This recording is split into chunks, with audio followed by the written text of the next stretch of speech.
안녕하십니까. 법무법인 PK의 박지연 변유석 변호사입니다. 반갑습니다. 반갑습니다. 네. 제가 좀 주변에서 지켜보면 변유석 변호사님은 참 변호사 일을 즐겁게 하시는 것 감사합니다. 같아요. 네. 감사합니다. 그렇게 즐겁게 하시는 걸 보면은 사실은 변호사라는 직업이 참 매력이 있는 직업이긴 하잖아요. 맞아요.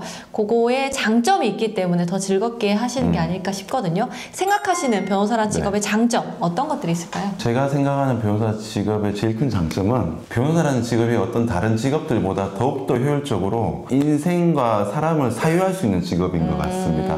그 인생도 인생들만의 특징이 있고 인간도 인간들의 본질적인 특징이 있지 않습니까?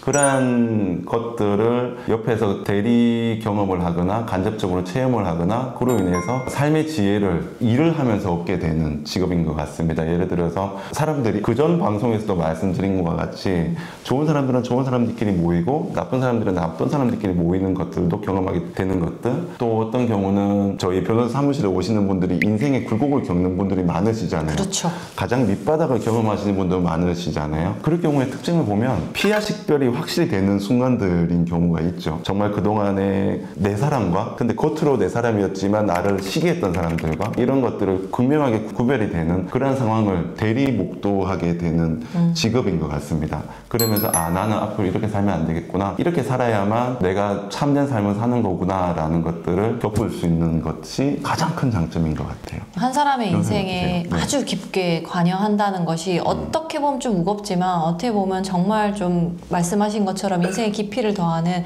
큰 장점인 것 같다는 맞습니다. 그런 생각이 듭니다. 저는 변호사 일을 해보니까 변호사라고 하면 다들 그냥 재판 나가는 변호사 이렇게 생각하시잖아요. 변호사 정말 다양한 일을 할 수 있다는 게 너무 큰 장점인 그렇죠, 것 같아요. 네. 저희 같은 경우에는 사실은 기업 자문도 좀 많이 하고 있지 않습니까? 그래서 기업이 성장해 가는 데 있어서 저희가 리스크 관리를 하고 도움을 줄 수 있다는 그런 면에서 얻는 좀 장점도 있고, 그리고 뭐 계약서를 작성할 때 처음부터 법적인 그런 분쟁을 방지하기 위해서 계약서 작성을 도와드린다든지 이런 다양한 일들을 할 수 있다는 게 너무 변호사의 장점인 것 같아요. 또 사실은 각종 위원회에서 정책과 관련해서 목소리를 내고 할 수 있는 것들도 많잖아요. 그래서 좀 지루할 틈이 없다? 이게 그렇죠. 장점인 것 같습니다. 비슷한 얘기인데 다양한 일을 할수록 다양한 사람을 만나게 되는 거잖아요. 맞습니다. 그러면서 다양한 사람들과 네트워킹을 할 수 있는 최적의 직업이 변호사인 것 같습니다. 그리고 변호사는 솔직히 말과 글로 남을 설득을 해야 되는 직업이잖아요. 그래서 언어를 통해서 상대방을 설득을 하고 그로 통해서 크게는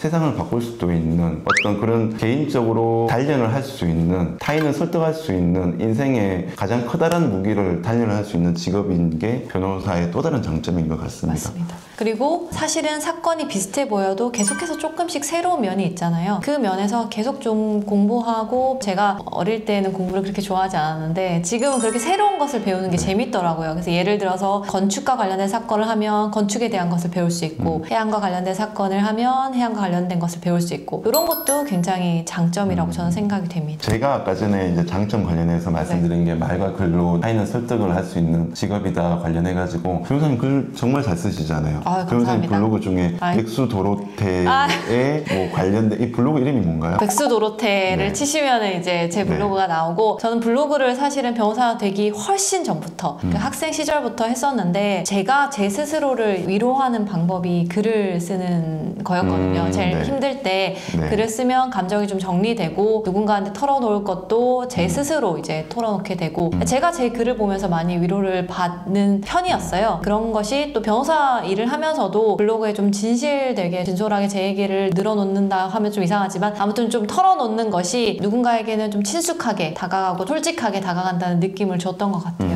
시청자 여러분, 이 영상을 보시고 나서 블로그 백수도로테 접속해서 보시면 일반 변호사님들의 블로그 글과는 달리 딱딱하지도 않고요. 가장 인간적으로 깊은 변호사님의 철학을 기반으로 세상을 바라보는 시각이나 사람을 바라보는 시각에 대해서 재미를 느끼실 수가 있을 것입니다. 마지막으로 변호사 직업의 장점 중에 하나는 시간을 좀 자유롭게 컨트롤할 수 있다는 거죠. 일반 직장인과는 다르게 특히 저희처럼 이제 로펌을 운영하는 입장에서는 저희가 어떤 사건을 맡을지 그리고 어떤 사건에 어떤 시간을 어떻게 할애해야 할지 이런 것을 저희가 결정할 수 있다는 것도 큰 장점이라고 생각합니다. 맞습니다. 이게 어떻게 보면 단점이 될 수도 있는데 그 단점은 변호사로서 생활하면서 느끼게 되는 단점에 대한 방송 때 구체적으로 말씀드리도록 하겠습니다. 오늘 방송 여기서 마칠까요? 네, 오늘 장점도 얘기하고 제 블로그도 홍보하고 아주 좋은 좋네요. 시간이었던 것 같습니다. 네. 다음에는 변호사 생활의 단점에 대해서도 좀 말씀드리도록 하겠습니다. 감사합니다. 감사합니다.